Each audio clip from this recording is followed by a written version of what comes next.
In the quiet, picturesque town of Pine Hill, the gruesome murder of Jennifer Johnson sent shockwaves through the community.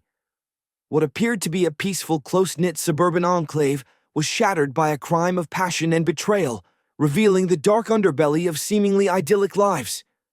The lives of two couples, Daniel and Linda Garner, and Mark and Jennifer Johnson, intertwined in ways that would lead to obsession, deceit, and ultimately, murder. Daniel Garner was a respected architect, known for his charming demeanor and seemingly perfect marriage to Linda, a dedicated schoolteacher. Mark Johnson, a successful financial advisor, and his wife Jennifer were the Garners' closest friends. The two couples shared more than just neighborhood barbecues and weekend getaways.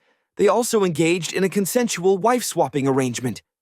Initially, this unconventional lifestyle brought excitement and novelty to their lives. However, beneath the surface, dangerous emotions were brewing. Daniel's fascination with Jennifer grew into an all-consuming obsession, one that Linda, his wife, was painfully aware of. Jennifer, sensing the intensity of Daniel's feelings, decided to end the arrangement, not realizing the deadly consequences her decision would provoke. Daniel and Linda Garner had been married for 10 years, and from the outside, their marriage appeared to be a model of stability and happiness. Daniel, a successful architect, was known for his innovative designs and charismatic personality. Linda, a third-grade teacher, was beloved by her students and respected by her colleagues. They lived in a charming house on Maple Street, surrounded by a well-tended garden that Linda took great pride in. Mark and Jennifer Johnson moved to Pine Hill 5 years ago and quickly became friends with the Garners. Mark, a financial advisor, was outgoing and affable, always the life of the party. Jennifer, with her striking beauty and magnetic personality, was equally popular. The Johnsons brought a new dynamic to the neighborhood, and their friendship with the Garners blossomed over shared interests and mutual respect. The idea of wife-swapping was first brought up during a dinner party at the Garners' home. Fueled by wine and a sense of adventure, the conversation turned to the topic of open relationships. To everyone's surprise, the concept was met with curiosity rather than shock. Over the next few weeks, the idea was discussed more seriously, with all parties agreeing to boundaries and rules to ensure their primary relationships remained intact. The first encounter was awkward but exciting. Daniel and Jennifer and Mark and Linda exchanged partners for the night. It was a thrilling yet nerve-wracking experience, but one that left them eager for more. What started as a once-in-a-while experiment soon became a regular part of their lives, adding a spark to both marriages. Initially, the arrangement seemed to work well. Both couples appeared happier and more connected.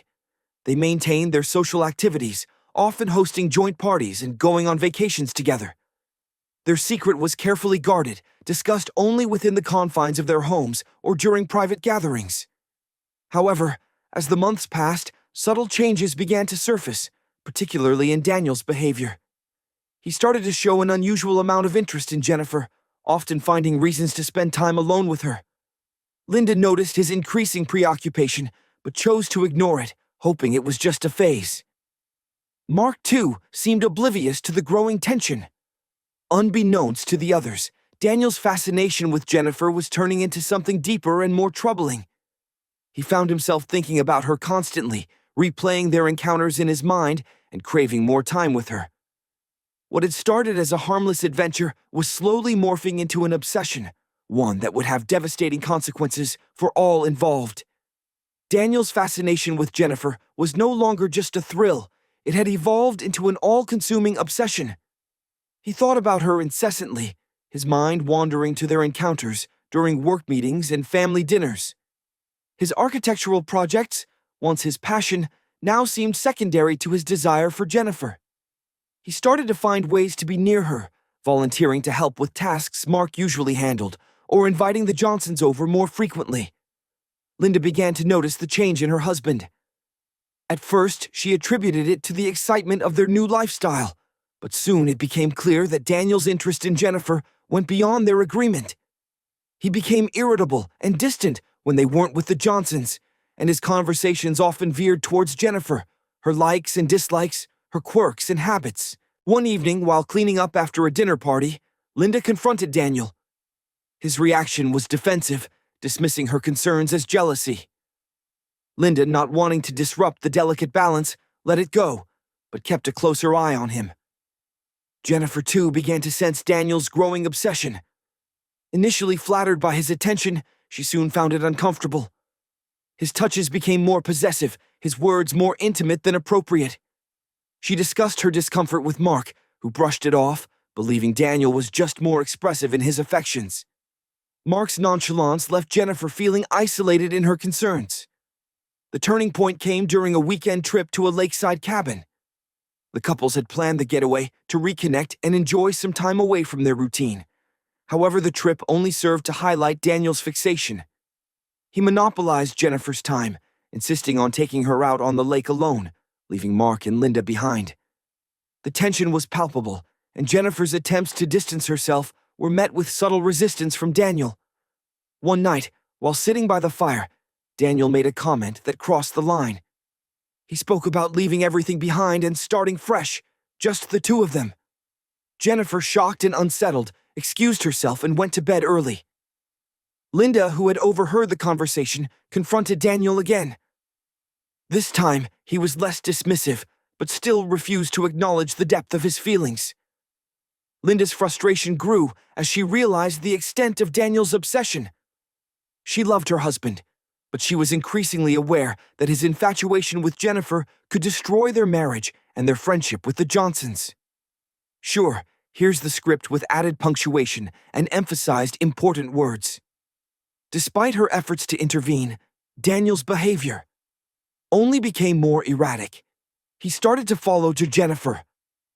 Outside of their arranged meetings, showing up at her yoga classes, and even appearing at her workplace under the guise of casual visits. Jennifer's unease turned to fear.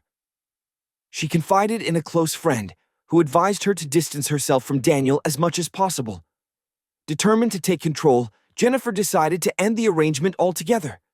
She hoped that by doing so, Daniel would return to his senses, and they could all move on from this chapter without causing further harm. One evening, while Mark was away on a cool business trip, Daniel showed up at the poor Johnson's house. Unannounced, Jennifer was taken aback, but let him in, hoping to avoid a scene. They sat in the living room, the air thick with unspoken tension. Daniel confessed his feelings for her, speaking of a future where they could be together openly. Jennifer, horrified, tried to reason with him, explaining that their arrangement was never meant to be more than a temporary excitement. As Daniel's declarations became more intense, Jennifer's fear turned to anger. She realized she needed to put an end to this before it destroyed her marriage and her friendship with Linda. She told Daniel firmly that their arrangement was over and that he needed to respect her boundaries and her marriage. Daniel, visibly shaken, tried to persuade her to reconsider, but Jennifer stood her ground. Over the next few days, Jennifer avoided Daniel, hoping he would come to his senses. She confided in Linda, who listened with a heavy heart. Linda knew her husband's obsession had gone too far, and while she wanted to support Jennifer, she also felt a twisted loyalty to Daniel. She promised Jennifer she would talk to him, hoping to defuse the situation. However, Daniel's obsession only deepened. He started showing up at Jennifer's work, waiting for her after hours, and leaving her messages expressing his dying love. Jennifer, feeling increasingly unsafe, decided to confront him one last time, hoping to make him understand the true gravity of his actions. They met at a secluded park, away from prying eyes.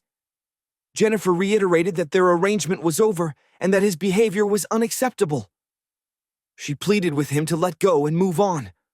Daniel, unable to accept her rejection, grew desperate. He accused her of leading him on and playing with his emotions.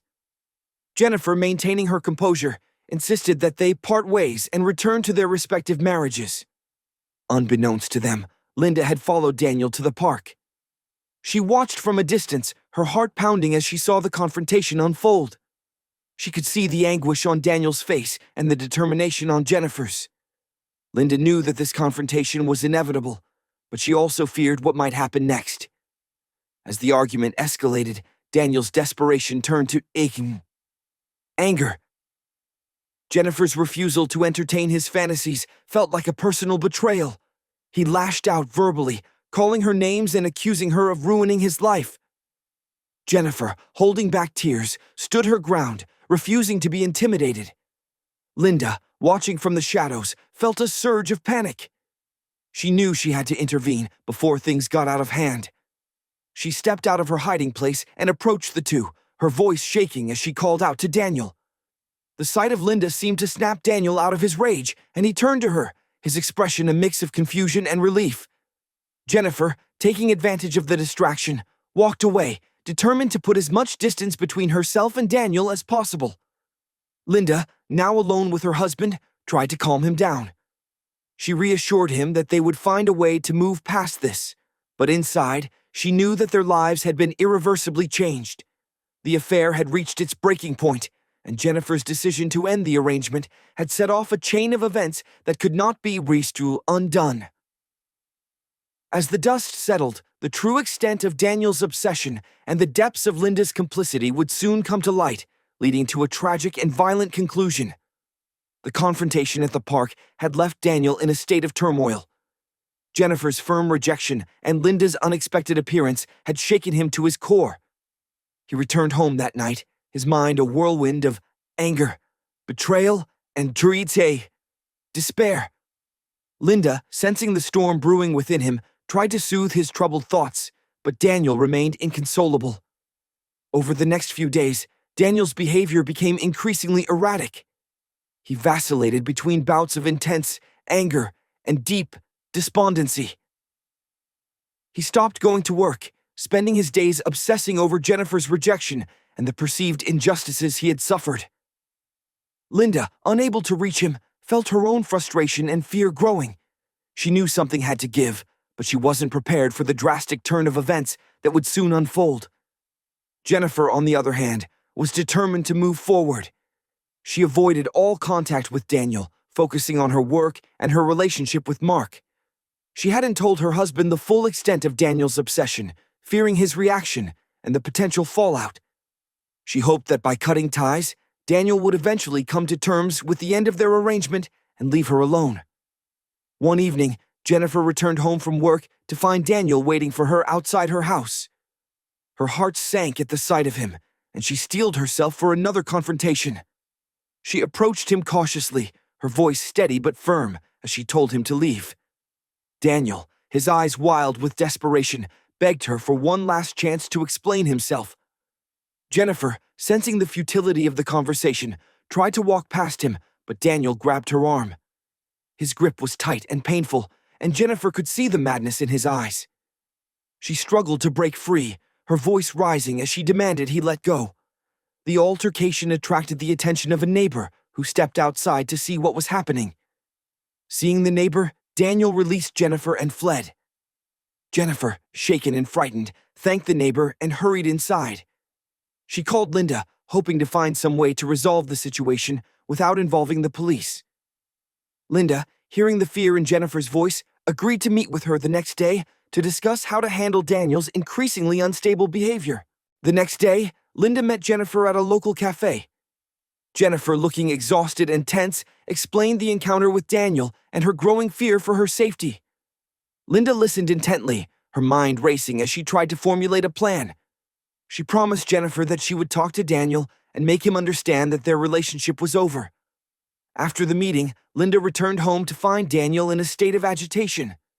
She confronted him about the incident with Jennifer, her voice a mix of anger and concern. Daniel, feeling cornered, lashed out at her, accusing her of taking Jennifer's side and betraying him. The argument escalated, and Linda, fearing for her own safety, retreated to their bedroom. That night, Daniel's thoughts turned darker. He couldn't accept that Jennifer had rejected him and that his own wife was against him. In his twisted mind, he believed that the only way to resolve the situation was to eliminate the source of his pain. He decided that if he couldn't have Jennifer, no one could. On a cold, clear night, Daniel made his way to the Johnsons' house. He knew Mark was out of town, leaving Jennifer alone. He broke in through a side window and made his way to the bedroom where Jennifer lay sleeping. The sight of her, peaceful and unaware, fueled his rage and desperation. He grabbed a kitchen knife and approached her, his mind filled with a chaotic mix of love and hatred. Jennifer awoke to the sight of Daniel standing over her, the knife gleaming in the dim light. She tried to scream, but Daniel covered her mouth. His grip was strong and unyielding. In a fit of rage, he plunged the knife into her chest, silencing her cries as Jennifer's life slipped away. Daniel stood over her, his mind a haze of conflicting emotions. In the aftermath of the murder, Daniel fled the scene, his hands stained with Jennifer's blood. He returned home, where Linda found him trembling and incoherent. She realized immediately what he had done, and in a moment of twisted loyalty, she decided to help him cover up the crime. The life they had built, the secrets they had kept, were all at stake. Linda knew that if they were to survive, they needed to act quickly and decisively. Linda, driven by a twisted sense of loyalty and self-preservation, quickly took control of the situation. She led Daniel to the bathroom, instructing him to remove his clothes and wash off the blood. Her mind raced with the urgency of their predicament. She knew they had to act fast to cover up the crime and protect their secret life. As Daniel stood under the hot shower, the water turning pink around his feet, Linda gathered his clothes and placed them in a plastic bag. She scrubbed the floor where he had walked, making sure to eliminate any trace of blood. Once Daniel was cleaned up, she sat him down and forced him to recount every detail of what had happened. Despite his emotional state, Daniel managed to provide a coherent account, his voice shaking with the weight of his actions. Linda devised a plan. They needed to create an alibi and dispose of any evidence linking them to the crime. She called a trusted friend, claiming that Daniel had been with her all evening, ensuring their alibi was backed up. Then she drove to a secluded area outside of town, where she burned Daniel's blood-stained clothes and the murder weapon, praying that the fire would consume any remaining evidence. The police questioned everyone in the neighborhood, including the Garners. Linda's carefully crafted alibi held up under scrutiny, and Daniel, although visibly distressed, managed to avoid raising suspicion. The investigation seemed to stall, with no concrete leads pointing to the Garners. Despite their initial success in evading the authorities, the psychological toll of the murder weighed heavily on both Daniel and Linda. Daniel became increasingly paranoid, convinced that the police were closing in on him. He withdrew from friends and colleagues, isolating himself in a web of fear and regret.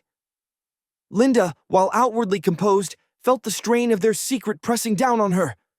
She became hypervigilant, scrutinizing every interaction and behavior for signs of Tom's suspicion from those around them. The weeks following Jennifer's murder were a blur of tension and deception for the Garners.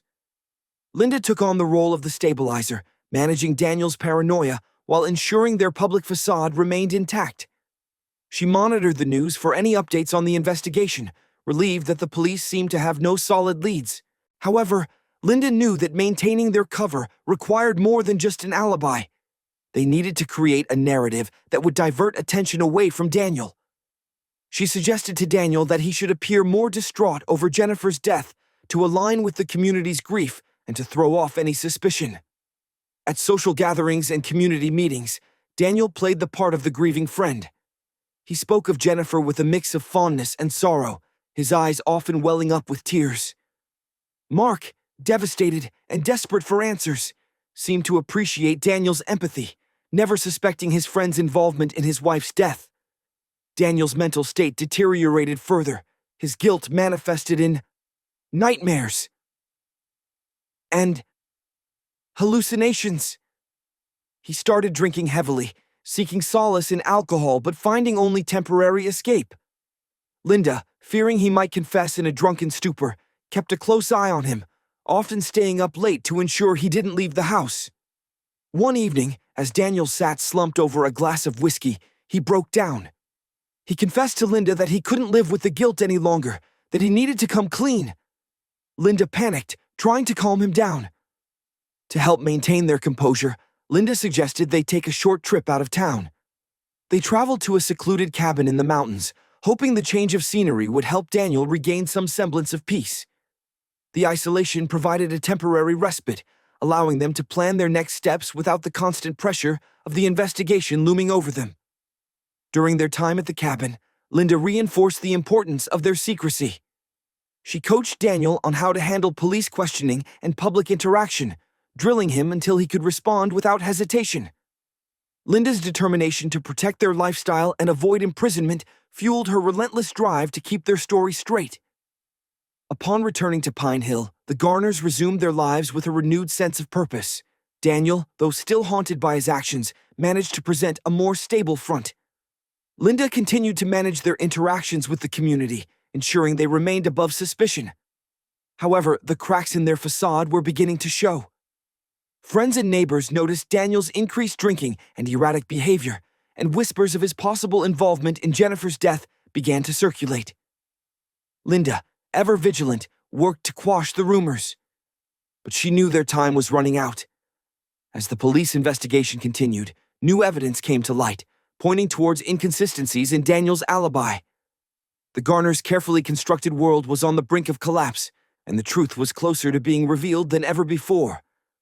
Detective Mitchell interviewed the Garners separately, noting any discrepancies in their stories. Linda's carefully crafted alibi held up under scrutiny, and Daniel's emotional state seemed consistent with that of a grieving friend. However, Mitchell's instincts told her there was more to the story. As the weeks passed, new evidence emerged. Forensic analysis of Jennifer's phone records revealed a series of increasingly desperate text messages from Daniel, indicating his obsession with her. Mitchell brought Daniel in for further questioning, pressing him on the inconsistencies in his alibi and the nature of his relationship with Jennifer. Daniel, struggling to maintain his composure, stuck to the story Linda had coached him on. But his nervousness and evasive answers only heightened the detective's suspicions. The turning point came when a neighbor came forward with crucial information. They had seen Daniel's car parked near the Johnsons' house on the night of the murder and remembered the strange behavior he had exhibited. This testimony, combined with the forensic evidence and Daniel's erratic behavior, was enough for the police to obtain a search warrant for the Garners' home. During the search, the police found remnants of the burned clothing and traces of blood that had seeped into the floorboards, despite Linda's thorough cleaning. This damning evidence, coupled with the witness testimony and phone records, painted a clear picture of Daniel's guilt. The net was closing in on the Garners, and Linda realized that their carefully constructed facade was about to crumble. She knew that their only chance of escaping a lengthy prison sentence was to come up with a new plan, one that would shift the blame away from them and onto someone else. As the police closed in, Linda and Daniel faced the harsh reality of their situation. The lies and deceit that had once protected them were now threatening to unravel completely, and the truth was about to be revealed in a way they could never have anticipated. As the evidence against Daniel mounted, Detective Mitchell prepared to make her move. She brought Daniel in for another round of questioning. This time, with a different approach, she laid out all the evidence they had gathered, the phone records, the witness testimonies, and the forensic findings. Daniel, cornered and overwhelmed, began to crack under the pressure. Mitchell pressed harder, suggesting that if Daniel came clean, he might receive a more lenient sentence. Daniel, unable to handle the weight of his guilt and the relentless questioning, finally broke down. He confessed to killing Jennifer, describing his obsession, the confrontation, and the moment he lost control. However, in his confession, Daniel also implicated Linda, revealing her role in covering up the crime. He described how she had helped him clean up, dispose of evidence, and craft an alibi. Mitchell, sensing the opportunity to get the full story, had Linda brought in for questioning as well. Confronted with Daniel's confession, Linda initially denied any involvement. But as Mitchell detailed the evidence in Daniel's account, Linda realized there was no way out. Her carefully constructed lies had finally unraveled. She admitted to helping Daniel, explaining that she had done it out of a misguided sense of loyalty and fear of losing everything they had built. The trial of Daniel and Linda Garner captivated Pine Hill and the surrounding region. The courtroom was packed with reporters and curious onlookers, eager to see the conclusion of the tragic tale. Daniel was charged with first-degree murder, and Linda was charged with accessory to murder and obstruction of justice. Both pleaded guilty to their respective charges. Daniel was sentenced to life in prison without the possibility of parole. Linda, despite her role in the cover-up, received a lighter sentence due to her cooperation with the investigation and her previously clean record. She was sentenced to 15 years in prison, with the possibility of parole after 10 years. Mark Johnson, left to pick up the pieces of his shattered life, found some solace in the justice served, but continued to mourn the loss of his beloved wife.